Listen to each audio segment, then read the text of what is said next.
I'm excited for tonight. We're going to be continuing in this series entitled, I Want to Be Better. Does anybody want to be better? Better than they are right now? Be in a better situation than you are right now? Man, whew. I'm sorry. I'm feeling God here. I'm so excited. So, again, my name is Caleb. Well, not again, because I didn't tell y'all. My name is Caleb, and I have the honor and privilege of speaking to you tonight. I just want to jump right into the word. If we can remain standing for the reading of the word, I want us to turn to Mark chapter 10, starting in verse 42. Mark chapter 10, starting in verse 42. Now, we're in the middle of this series, I Want to Be Better. And Pastor DJ brought some phenomenal words in this regard, and Crystal preached last week. She preached fire. Has anybody been blessed by this series thus far? And I believe that each and every message that have been brought forth are a part of making us just a little bit better. Mark chapter 10, verse 42. If you're there, say I'm there. If you need time, say hold up. Okay, some people said hold up. I'm gonna wait a second.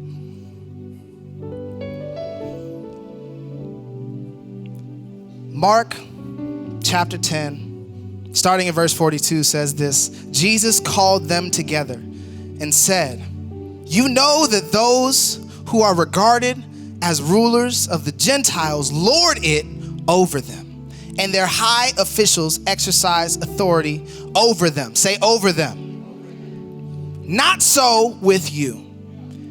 Instead, whoever wants to become great among you must be your servant.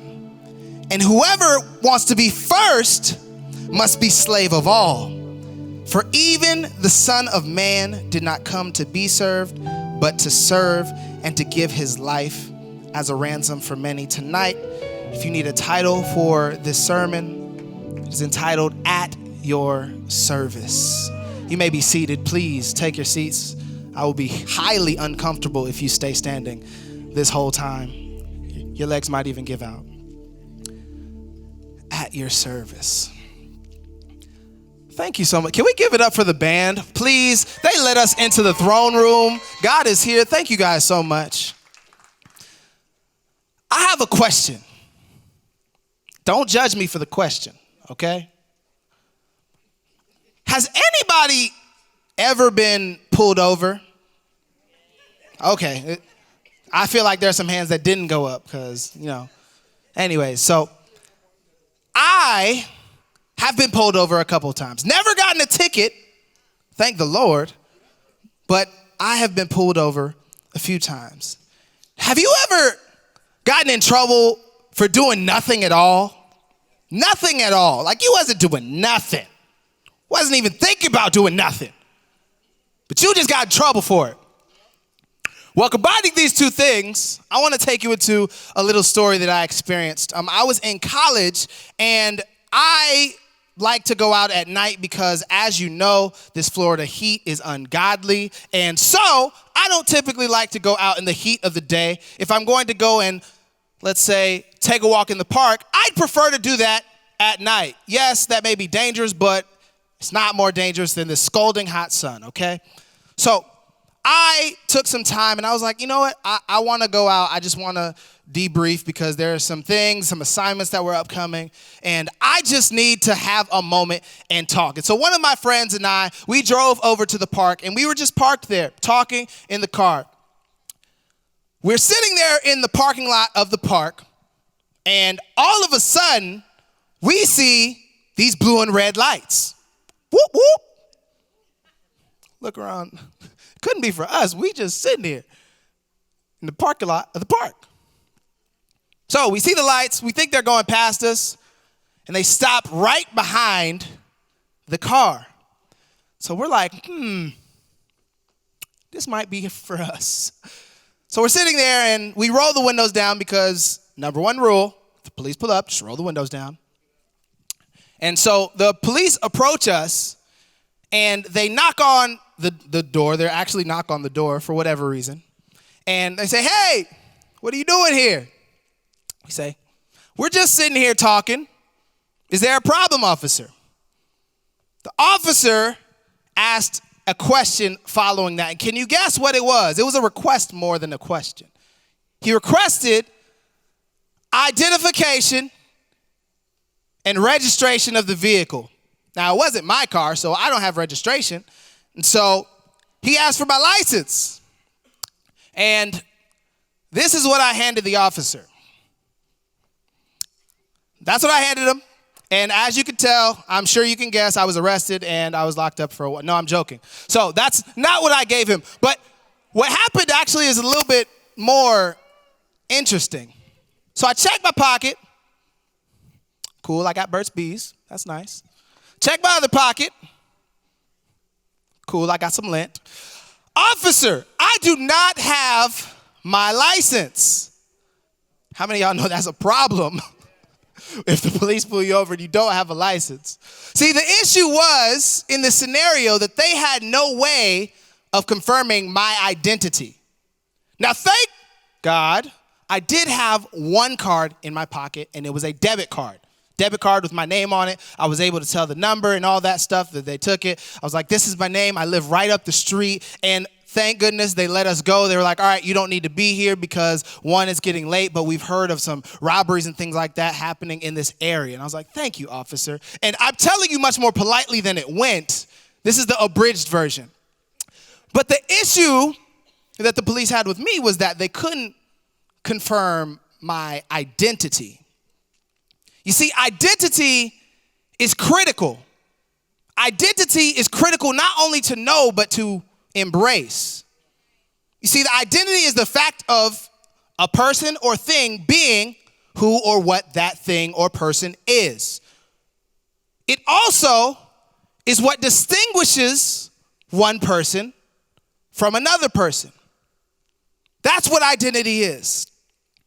And see, just as obviously I put up a fake ID card because I ain't showing y'all my license, but just as I have a physical ID card, I believe that each and every one of us have a spiritual identification card. And my question that I want to pose to you is, what would that identification card read? What would that ID card read for you? Whether you say, you know what, I don't have a license because it got revoked because, you know, these Miami police, whatever the case you may be or your situation. Oh, I have a passport. What would that read for your spiritual life? You see, anytime you are traveling, anytime you are applying for a job, you need some form of verifying who you are. And I believe that one thing that most certainly should be on our ID card is servant leadership. This brings me to my first point tonight. You see, servant leadership is who we are. Servant leadership is who we are. I remember, and I want to quote one of the great saints who said, and you may have heard this, I've got loyalty, got royalty inside my DNA. Saint Kendrick Lamar. See, servant leadership is a part of our DNA. It's a part of who we were meant to be, who we are called to be, who we were created to be. Well, Caleb, how could you say that? Where do you get that from? You just saying that because we say that. That's just a thing to say. Well, I disagree. My name is Caleb, right? That's my identity. How do I know that I'm Caleb? Cricket, cricket, cricket. Marvin. You're Marvin. How do you know that you're Marvin? Yo mama. Somebody said, he said, people call me that. People call you that because that was the identity that was given to you by those who created you. So the identity was given to you by the person who created you. And I think it's no different for our spiritual identity. And so I want to turn to Colossians 3, Starting in verse 1, it says, since then you have been raised with Christ, set your heart on things above where Christ is, seated at the right hand of God. Set your minds on things above, not earthly things, for here's the point. You died, and your life is now hidden with Christ in God. Now, what does that mean in regards to servant leadership? Well, it's kind of like Kool-Aid. Does anybody like Kool-Aid? Red Kool-Aid, yes. Get your white teeth all red.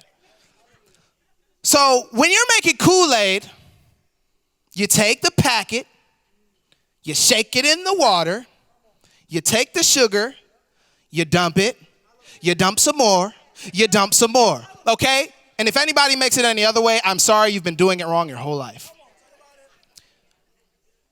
But now that Kool-Aid is all mixed up and now there's no packet and water and sugar, it's all one thing. See, once you're in something, you take the characteristics of that thing.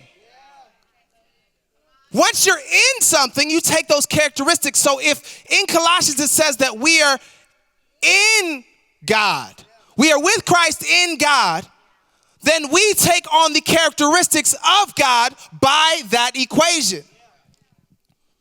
You see, the issue that I believe we have with servant leadership is that it feels unnatural. It feels contrary to what our flesh desires. It poses a problem because the reality is, who would want to be a servant? Who would want to be lowly? Who would want to be recognized as the bottom of the bottom? Yeah, I know the verse said that if you want to be first, you got to be slave of all, but really? God, I got to be the least of the least? You see, the issue is we in our nature are selfish. We in our flesh are selfish. And we walk in that when we don't embrace the identity that we have in Christ. See, in our flesh, we're selfish, but in Him, we're servants. We're prideful in our humanity, but in Christ, we walk in humility. We don't get to play both sides. You see, Paul says it wonderfully. He says it's not I, but Christ that lives in me. So it's not me who's living. So when you see me, the identity that you should see as a believer is not necessarily me. It's Christ. And my question is that true for your life tonight? You see, everybody says that they want to be a boss. Everybody wants to be a boss. Nobody wants to become the servant. But notice it says that the first shall be last and the last shall be first. Luke says that anyone who exalts himself will be humble, and he who humbles himself will be exalted.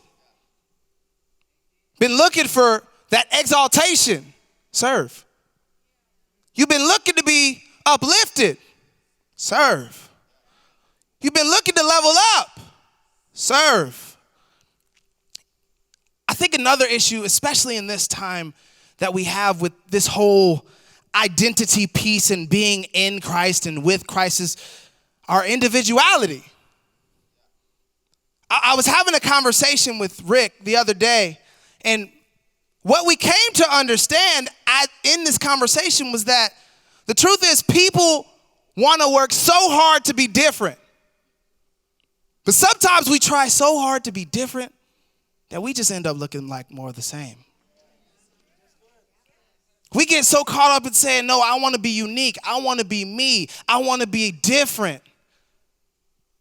But you know that if you actually start to follow what the word says and you actually start to walk in this identity, you will be different. See, just because we're of like DNA doesn't mean that we're going to be identical. If we are of the same family, that doesn't mean that we're twins. If I put a picture of myself and my brother up here, you may be able to tell that we're related. But the truth is, we look almost nothing alike. He's 6'4".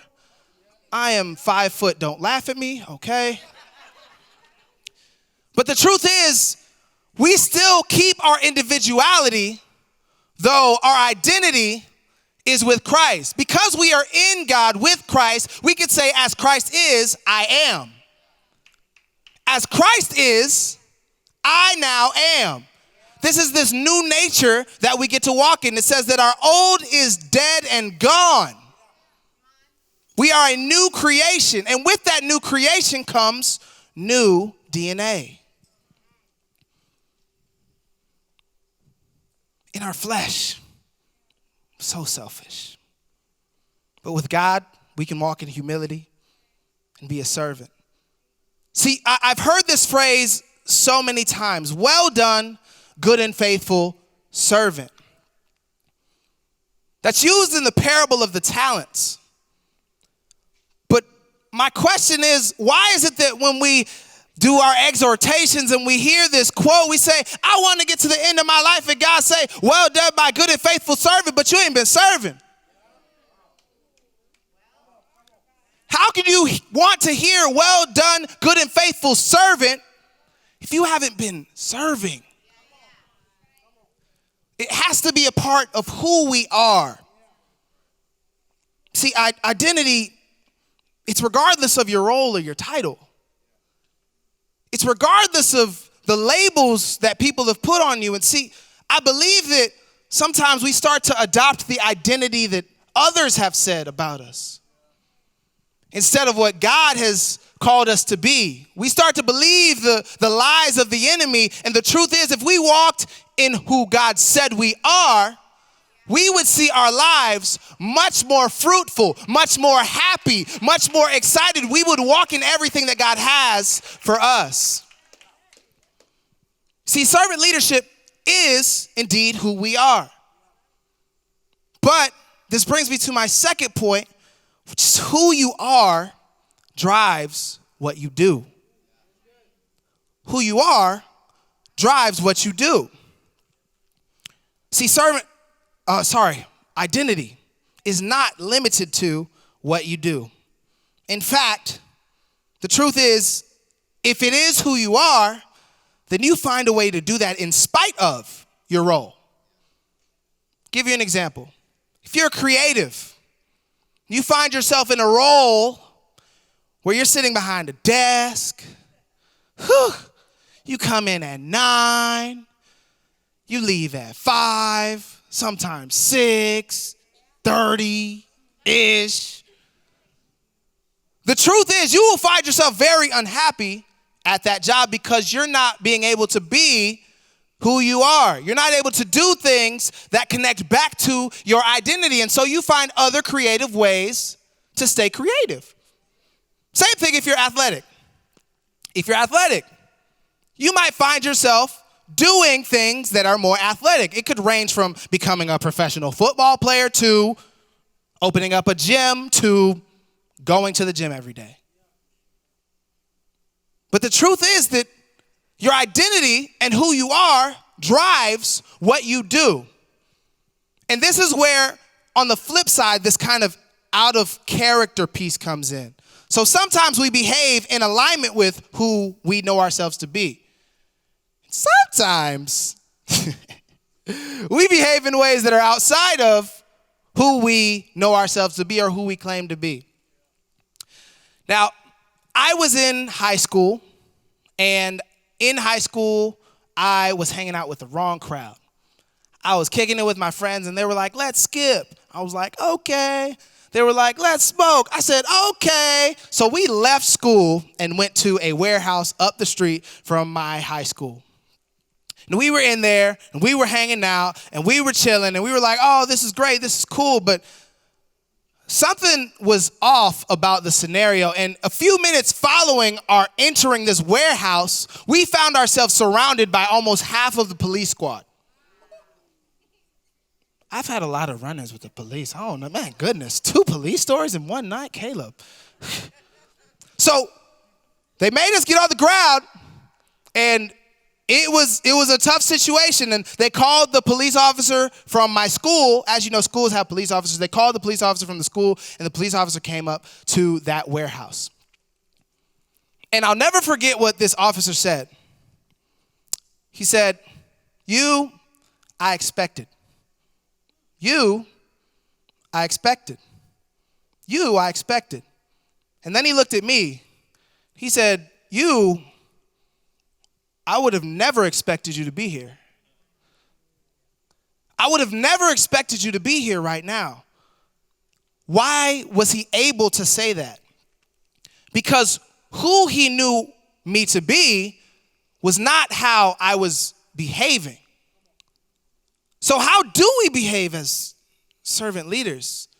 Well, I believe that most of the best examples of how to live our lives are found in the life of Jesus. So I want to turn to John 13. So good. John 13, starting in verse 2. And I just want to set the stage because a lot of times we hear this word servant, but what does it mean in that time to be a servant? Well, some of the duties of a servant were to fix, to build, to tend to assets like livestock, harvest, etc., to carry things, to nanny, to cook, to wait or serve, to clean the home, and to clean the feet of the individuals entering. Now, this is a story that many may know, but in this point of John chapter 13, this is just before the final time that Jesus was going to be with his disciples, the Last Supper, it's often known as. And Jesus gathers his peoples in the evening, and we pick up in verse 2, the evening meal was in progress, and the devil had already prompted Judas, the son of Simon Iscariot, to betray Jesus. He got up from the meal, or rather, Jesus knew that the Father had put all things under his power, that he had come from God and was returning to God. So he got up from the meal, took off his outer clothing, and wrapped a towel around his waist.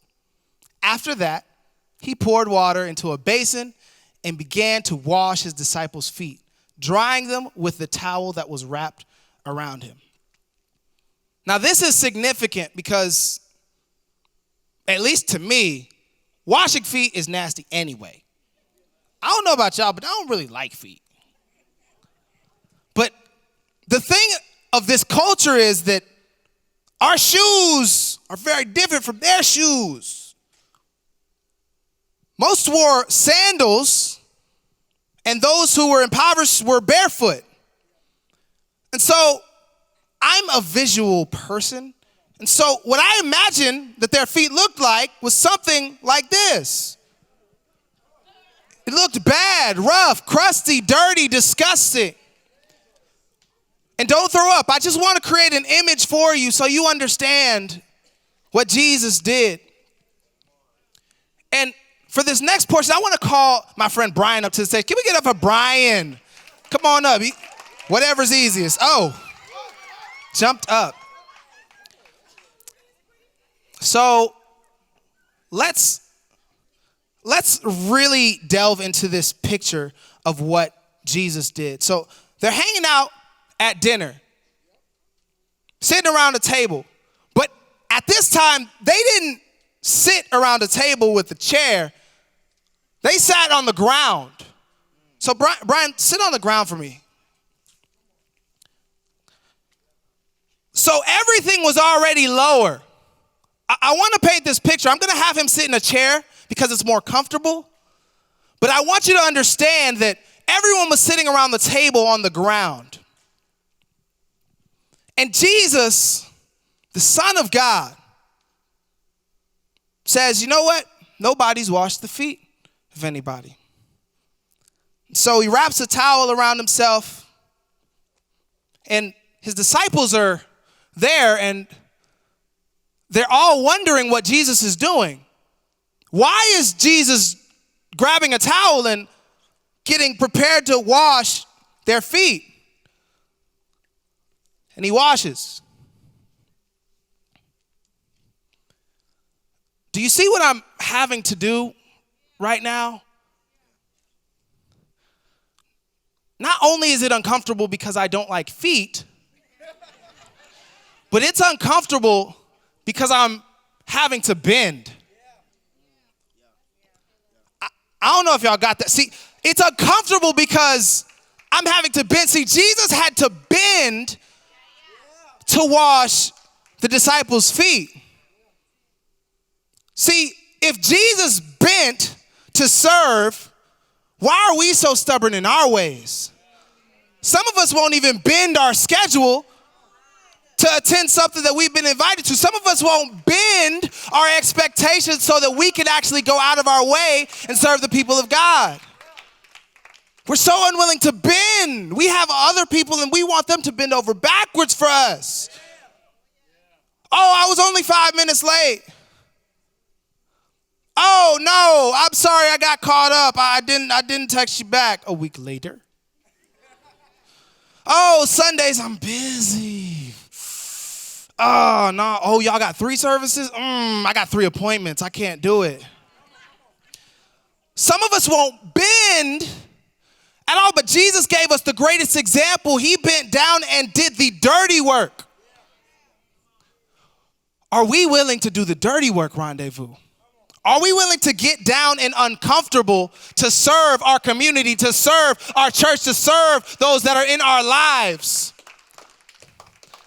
You see, servant leadership should be shown louder than it's said. Oh, I'm out here feeding the homeless.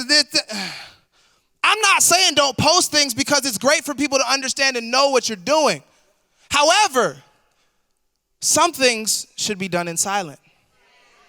Some things should be done just between you and God. Because if you get praise from man, you've gotten your reward. But you know what gets me about this story? It's not even that Jesus bent to clean the feet. It's that he cleaned Judas's feet.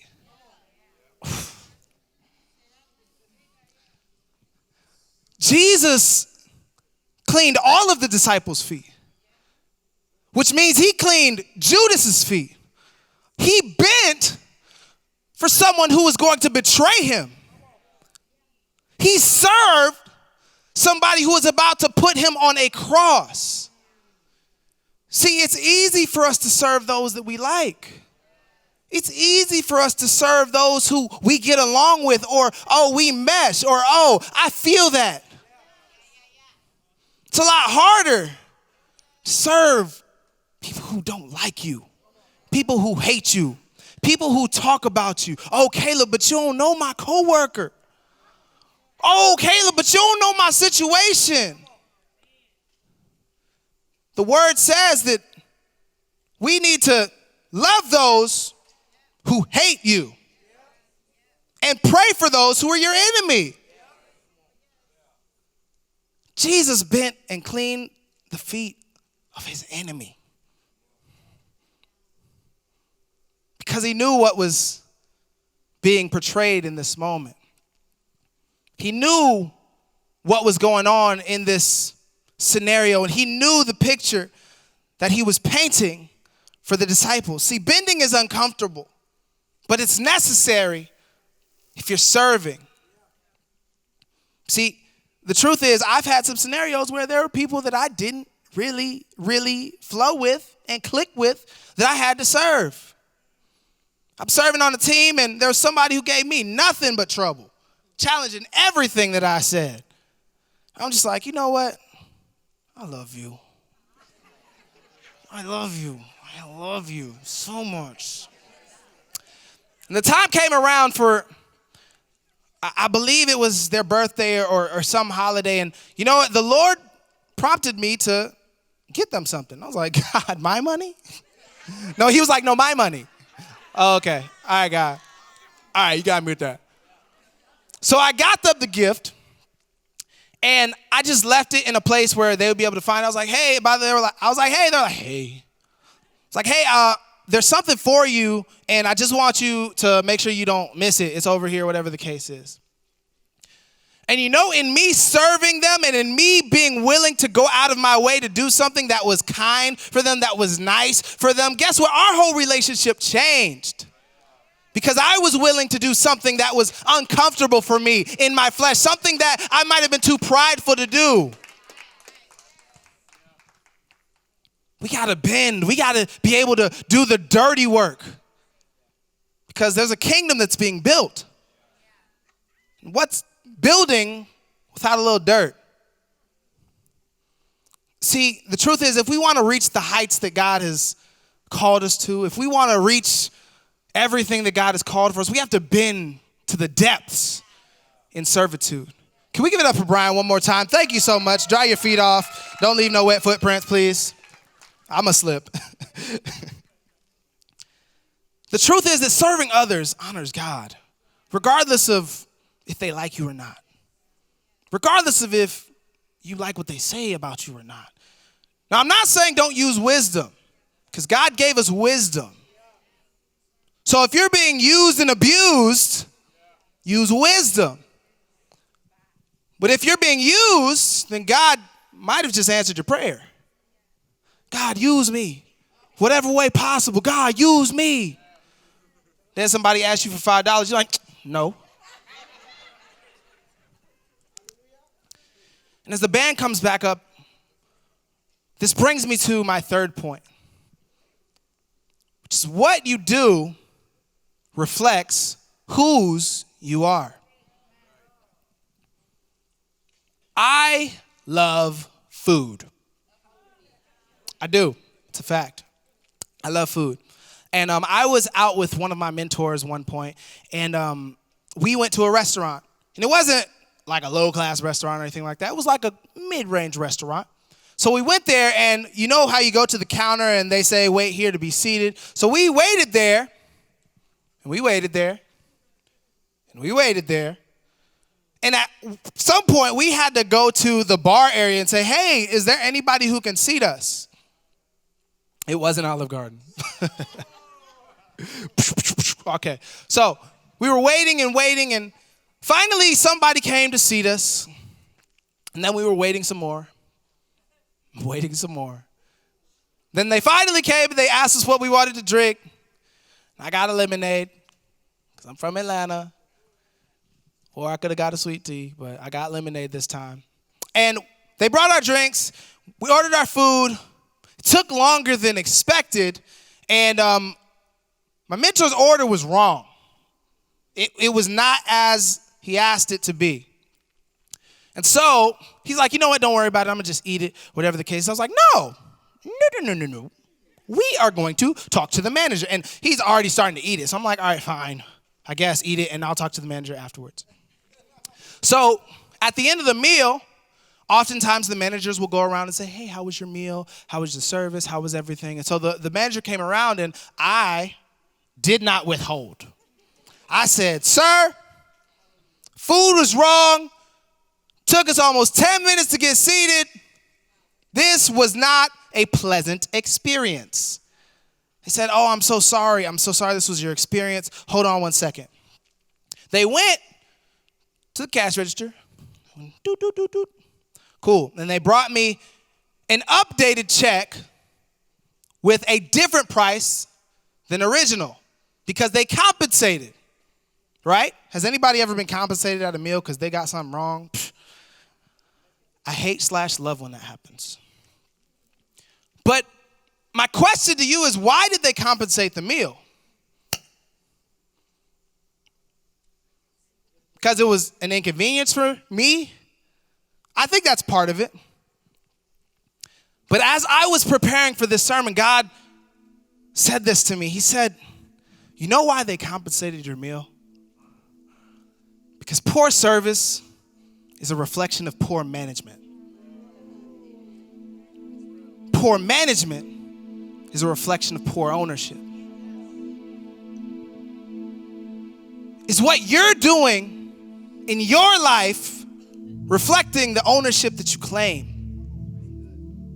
Is what you're doing in your life saying, hey, I'm a Christian, I belong to Jesus?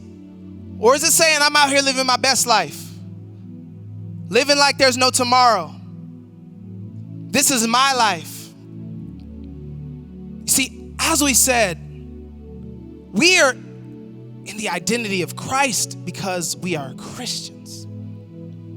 We're supposed to look different from the world.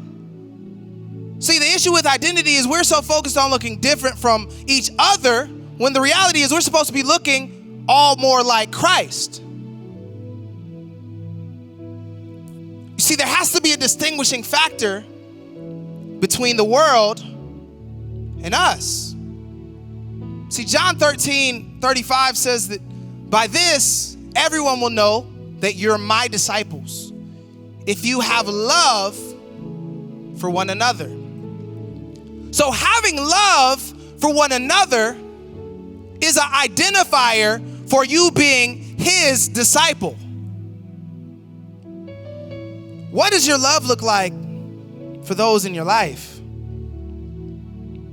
Because one of the 5 love languages is acts of service. Are you serving? Are you serving? See, each and every one of you are called to be servant leaders. If you're wondering, man, I'm not a leader. Well, leadership is influence. You have the power to influence. Are you using it is the question. Whether it's something grand like, oh, I speak to the thousands, or your smile influences someone else to smile back. See, it's not in the grand things, it's in the simple things. A lot of times we overcomplicate things. The truth is, each and every one of you are called to be leaders. And at the same time, each and every one of us are called to be servants. It's uncomfortable. It's not what we'd like, but it's what God asks. It's what God calls us to. Because as we serve, that's when we start to see the kingdom of heaven grow larger and larger. I don't know if, as I was speaking tonight, maybe I've been talking and you're like, it's nice that you said that. It's nice, I get it. But this whole thing is all hinged on you believing in Jesus. Servant leadership is your identity when you identify with Christ. And maybe there are some people in this room who maybe have never made the decision to say, you know what? I've heard about Jesus.